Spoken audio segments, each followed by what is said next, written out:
تتقلب الدنيا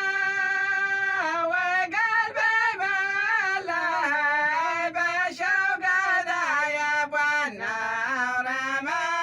عيني غيب والواقع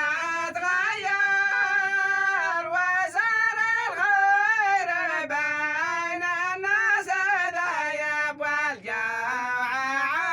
عصر كل ذيب ما صاحب الذي يلبي صاحبه وقت النوايب ولا في الوقت الصعب نتعب